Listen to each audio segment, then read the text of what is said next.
প্রিয় বোন, কখনো কি নিজের জীবনের সাথে চায়ের কাপে ভেজানো একটি বিস্কুটের তুলনা করে দেখেছ? খেয়াল করে দেখো, চায়ের কাপে ভেজানো সামান্য বিস্কুটটিও কিন্তু আমাদেরকে জীবনের অনেক বড় একটা শিক্ষা দিয়ে যায়। বিস্কুটটি আমাদের বুঝিয়ে দিয়ে যায়, দুনিয়ার কারো মোহে বা ভালোবাসায় অন্ধ হয়ে নিজের সত্তাকে বেশি ডুবিয়ে দিলে একদিন নিজেকেই ভেঙে গুঁড়ো গুঁড়ো হয়ে তলিয়ে যেতে হবে। স্বাগতম আপনাকে চ্যানেলে। আজ আমরা কথা বলবো জীবনের এমন কিছু বাস্তবতা নিয়ে যা আপনার মনকে শান্ত করবে এবং আপনার আত্মসম্মান ফিরিয়ে দেবে। পুরো ভিডিওটি শেষ পর্যন্ত মনোযোগ দিয়ে শোনার অনুরোধ রইল। আমরা অনেকেই ভাবি নিজের মূল্য বোঝাতে হয়তো চিৎকার করতে হয়, প্রতিবাদ করতে হয়, কিন্তু বাস্তবতা হলো জীবনের বেশিরভাগ ক্ষেত্রে সবসময় চুপ থাকাটাই সবচেয়ে বড় বুদ্ধিমত্তা। আপনি লক্ষ্য করবেন, খুচরো পয়সার আওয়াজ সবসময় বেশি হয়, কিন্তু বড় টাকার নোটে কোনো শব্দ থাকে ঘন। এটা আমাদের খুব সহজে বুঝিয়ে দেয় যে নিজের গুরুত্ব ও মর্যাদা বোঝাতে সবসময় চিৎকার করার কোনো প্রয়োজন নেই। একটু চুপ থাকুন, সঠিক সময়ের অপেক্ষা করুন। আপনার নীরবতা আর আপনার ভালো কাজই একদিন সবার হয়ে সঠিক জবাব দিয়ে দেবে। এই পৃথিবীতে একজন নারীর সবচেয়ে দামি সম্পদ হল তার আত্মসম্মান আর তার চারিত্রিক পবিত্রতা। এর চেয়ে মূল্যবান জিনিস দুনিয়াতে খুব কমই আছে। তাই কেউ যদি আপনাকে একবারও ছোট করে, তাকে চিনে রাখুন এবং তার থেকে সুন্দরভাবে দূরত্ব বজায় রাখুন। মনে রাখবেন, মানুষ প্রশ্রয় পেলে একই অন্যায় বারবার করে। আপনি আল্লাহর ওয়াস্তে তাকে ক্ষমা করে দিন, কিন্তু নিজের জীবনে তাকে দ্বিতীয়বার আঘাত দেওয়ার সুযোগ আর করে দেবেন না। যেসব মানুষের সাথে আপনার মনের মিল নেই, চিন্তা ভাবনার মিল নেই, তাদের সাথে অযথা তর্ক না করে দূরত্ব বজায় রাখাই ইসলামের শিক্ষা এবং মানসিক শান্তির পথ। কারণ যেখানে মনের মিল থাকে না, সেখানে সামান্য বিষয়েও তর্ক বেশি হয়। আর যে মানুষ আপনাকে বুঝতে চায় না, তাকে বোঝাতে যাওয়াটা বোকামি ছাড়া আর কিছুই নয়। দেখুন, জীবন যতদিন আছে আল্লাহর দেওয়া বিধান মেনে নিজের মতো করে বাঁচার চেষ্টা করুন। একটা কথা মনে রাখবেন, ভোর না হওয়া পর্যন্ত বাগানের ফুটন্ত ফুলটিও জানে না সে কার হাতে শোভা পাবে নাকি ঝরে মাটিতে মিশে যাবে। জীবনে যত সামনের দিকে এগোবেন ততই বুঝতে পারবেন, আপনি যতই ভালো মানুষ হন না কেন, নিজেকে যতই বিলিয়ে দিন না কেন, কিছু মানুষের কাছে আপনি কখনোই ভালো হতে পারবেন না।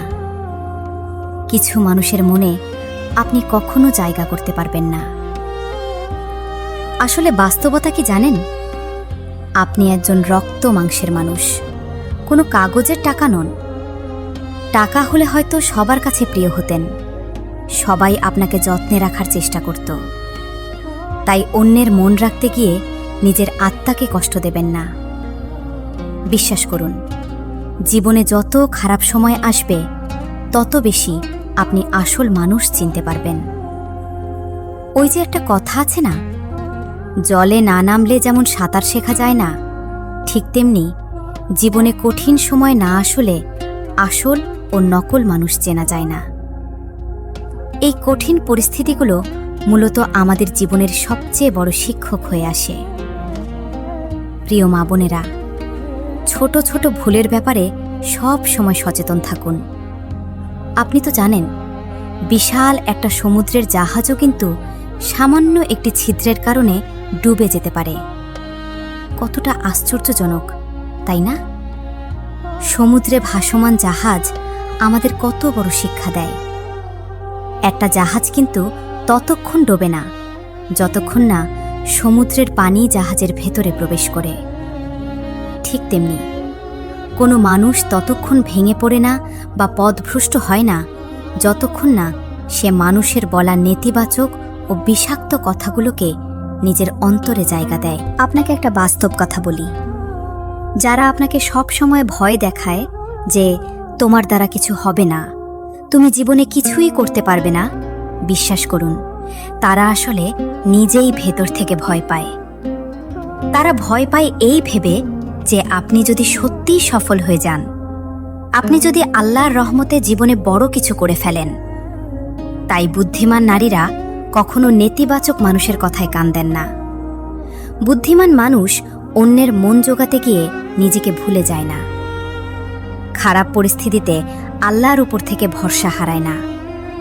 একটু ভাবুন তো, একটা ছোট বীজ যখন মাটির নিচে থাকে, তখন চারপাশের পাথর আর শক্ত মাটি তাকে চাপ দিয়ে রাখে। কিন্তু সেই বীজ কি হাল ছেড়ে দেয়? না, সে নীরবে শক্তি সঞ্চয় করে। আর একদিন সেই পাথর ফেটে বেরিয়ে আসে একটা বিশাল গাছ হয়ে। আপনার জীবনে যারা আজ বলছে তুমি পারবে না, তারা সেই পাথর, আর আপনি সেই বীজ।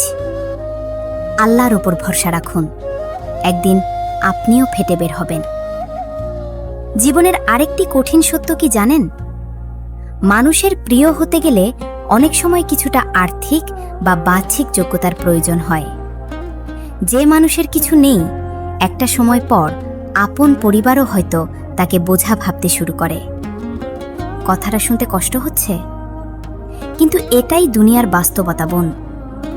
তবে নিজের দুর্বলতা কখনো মানুষের কাছে প্রকাশ করতে যাবেন না, কারণ অর্ধেক মানুষ আপনার কষ্ট বুঝবেই না, আর বাকি অর্ধেক মানুষ সেই দুর্বলতা নিয়ে উপহাস করবে বা সুযোগ নেবে। আল্লাহ যখন আপনার দুর্বলতা ও পাপগুলোকে মানুষের চোখ থেকে আড়াল করে রেখেছেন, আপনিও তা আড়াল রাখুন। নিজের কষ্টগুলো শুধু সেজদায় গিয়ে রাব্বুল আলামিনকে বলুন। একজন মা ছিলেন যার সংসারে অভাব ছিল চরম। সন্তানদের মুখে ভাত তুলে দিতে পারতেন না, কিন্তু তিনি কখনো প্রতিবেশীদের কাছে হাত পাতেননি। রাতে সবাই ঘুমিয়ে পড়লে তিনি সেজদায় গিয়ে ফিস ফিস করে কাঁদতেন, হে আল্লাহ, তুমিই আমার রিজিকদাতা, তুমিই আমাকে বাঁচাও। আর আল্লাহ শুনলেন। অচিরেই এমন একটা রাস্তা খুলে গেল যা তিনি কল্পনাও করেননি। বোন, মানুষের কাছে হাত পাতলে সম্মান কমে, কিন্তু আল্লাহর কাছে হাত তুললে সম্মান বাড়ে। নিজের বাহ্যিক রূপের চেয়ে নিজের চরিত্র ও আখলাককে সুন্দর করুন। মানুষ বাহ্যিক সৌন্দর্যের প্রতি আকৃষ্ট হয় ঠিকই, কিন্তু সেই রূপ বয়সের সাথে সাথে একদিন ম্লান হয়ে যাবে, ধ্বংস হয়ে যাবে।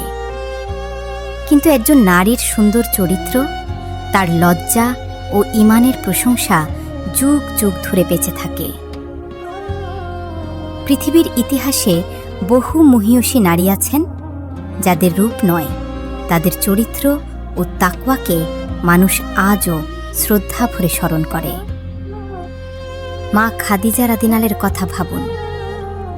আজ 1400 বছর পরও আমরা তাকে ভালোবাসি, তার রূপের জন্য নয়, তার চরিত্র, তার ত্যাগ, তার ঈমানের জন্য। একটা ফুল কয়েকদিন পর শুকিয়ে যায়, কিন্তু একটা সুগন্ধি চিরকাল মনে থাকে। আপনার চরিত্রই সেই সুগন্ধি। যদি কখনো বুঝতে পারেন আপনি ভুল পথে বা ভুল কোনো সম্পর্কে জড়িয়ে পড়েছেন, তবে দেরি না করে দ্রুত ফিরে আসুন। যেমন ভুল ট্রেনে উঠলে পরের স্টেশনেই নেমে যেতে হয়, ঠিক তেমনি ভুল পথ থেকে যত দ্রুত ফিরে আসবেন, আপনার জীবনের ক্ষতি তত কম হবে। শয়তান বলবে, এখন তো অনেক দূর চলে এসেছ, ফেরা সম্ভব না। কিন্তু আল্লাহ বলেন, ফিরে এসো, আমি ক্ষমা করব। মনে রাখবেন, জীবনে ভালো থাকতে হলে 2 ধরনের মানুষ থেকে দূরে থাকা খুব জরুরি। প্রথমত, যে মানুষ সব সময় নিজের ইচ্ছামতো কথা বলে, আর দ্বিতীয়ত, স্বার্থপর মানুষ, যে কেবল নিজের প্রয়োজনেই আপনার খোঁজ নেয়। দিন শেষে আপনি বুঝতে পারবেন, খুব কম মানুষই সত্যিই আপনার আপন ছিল, বাকিরা শুধু আপন হওয়ার অভিনয় করেছিল। আর দিন শেষে নিজের আমল আর নিজের অস্তিত্ব ছাড়া সবচেয়ে আপন আর কাউকে পাবেন না। মানুষের জীবনে বিভিন্ন ধরনের কষ্ট আসতে পারে। অভাবের কষ্ট, শারীরিক অসুস্থতা, মানসিক যন্ত্রণা কিংবা পারিবারিক কলহ। কিন্তু এই সমস্ত কঠিন পরিস্থিতিতে আমাদের প্রথম ও প্রধান দায়িত্ব হল সবর বা ধৈর্য ধারণ করা। ধৈর্য ধরা মানে কিন্তু দুর্বলতা নয়। কেউ আপনাকে একটা মন্দ কথা বলল আর আপনি তাকে দুটো কটু কথা শুনিয়ে দিলেন, এটা কিন্তু সবর নয়। কেউ আপনাকে আঘাত করল আর আপনি সোশ্যাল মিডিয়ায় স্ট্যাটাস দিয়ে প্রতিশোধ নিতে চাইলেন, এটাও সবর নয়। সামান্য পারিবারিক ঝামেলা সহ্য না করে সঙ্গে সঙ্গে বিচ্ছেদের মতো চরম সিদ্ধান্ত নিয়ে ফেলা, এটাও ধৈর্য নয়। আল্লাহ তাআলা পবিত্র কোরআনে বলেছেন, নিশ্চয়ই আল্লাহ ধৈর্যশীলদের সাথে আছেন। জীবনের প্রতিটি পদক্ষেপে একটু মেনে নেওয়া, কিছুটা মানিয়ে নেওয়া এবং আল্লাহর ওপর তাওয়াক্কুল করে সঠিক সময়ের অপেক্ষা করার নামই তো ধৈর্য। চুপ থাকার মধ্যে যে মানসিক শান্তি আছে তা অতিরিক্ত কথা বলার মধ্যে কখনো পাওয়া যায়। আপনি যখন কম কথা বলবেন তখন আপনার ভুল কম হবে, আপনার শত্রু কম হবে এবং আপনার অন্তরে সবরের আলো জ্বলবে। বাইরের মানুষ আঘাত দিলে যতটা না কষ্ট লাগে তার চেয়ে 1000 গুণ বেশি কষ্ট লাগে যখন নিজের খুব কাছের কোনো মানুষ আঘাত দেয়, কারণ তাদের প্রতি আমাদের প্রত্যাশা অনেক বেশি থাকে। তাই মানুষের ওপর থেকে প্রত্যাশা কমিয়ে নিজের সব আশা ও ভরসা একমাত্র মহান আল্লাহর উপর রাখুন। কারণ মানুষ আপনাকে ধোঁকা দিতে পারে, কিন্তু আপনার রব কখনো আপনাকে নিরাশ করবেন না। জীবনে সুখী হওয়া মানে শুধুই প্রচুর টাকা পয়সা থাকা নয়। টাকা জীবনকে সহজ করতে পারে, কিন্তু মনের ভেতরে শান্তি এনে দিতে পারে না। অনেক ধনী মানুষকেও রাতে ঘুমের ওষুধ খেয়ে ঘুমাতে হয়, আবার অল্প আয়ের অনেক পরিবারকে আল্লাহর শুকরিয়া আদায় করে পরম শান্তিতে দিন কাটাতে দেখা যায়। তাই অল্পতেই সন্তুষ্ট থাকতে শিখুন। পরিস্থিতি যতই প্রতিকূল হোক না কেন, বিশ্বাস রাখুন, কষ্টের পরেই কিন্তু স্বস্তি আসে। অন্ধকার রাতের পরেই উজ্জ্বল সকালে সূর্য ওঠে। তাই সবর করুন এবং আল্লাহর প্রতি কৃতজ্ঞ থাকুন। প্রিয় দর্শক, আজকের এই কথাগুলো যদি আপনার মনের কোথাও একটুও নাড়া দিয়ে থাকে, তবে ভিডিওটিতে একটি লাইক দিন এবং কমেন্ট করে আপনার মূল্যবান মতামত জানান। আপনার একটি শেয়ার হয়তো অন্য কোনো বোনকে নতুন করে বাঁচার প্রেরণা দিতে পারে।